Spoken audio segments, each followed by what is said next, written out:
सर्व सरकारी कामामध्ये कन्नड भाषेचा वापर अनिवार्य कर्नाटकातील काँग्रेस सरकारने मोठा आदेश दिलेला आहे। कर्नाटकातील सिद्धरामय्या सरकारने याबाबत परिपत्रक जारी केले आहे। उल्लंघन झाल्यास कठोर कारवाईचा इशाराही दिला आहे। गेल्या काही काळापासून महाराष्ट्रात मराठीप्रमाणेच कर्नाटकमध्ये कन्नड भाषेबाबत बराच वाद सुरू आहे। अशातच आता कर्नाटकातील सीएम यांनी सिद्धरामय्या यांच्या नेतृत्वातील काँग्रेस सरकारने सर्व सरकारी विभाग, महामंडळे, मंडळे आणि स्थानिक स्वराज्य संस्थांना अधिकृत कामात कन्नड भाषेचा सक्तीने वापर करण्याचे निर्देश दिले आहेत। राज्याच्या मुख्य सचिव शालिनी रजनीश यांनी बुधवारी याबाबतचे परिपत्रक जारी केले।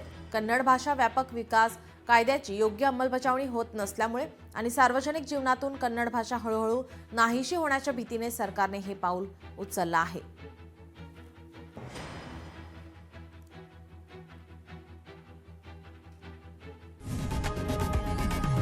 लोकशाही मराठी ऐका, पहा, जागरूक रहा।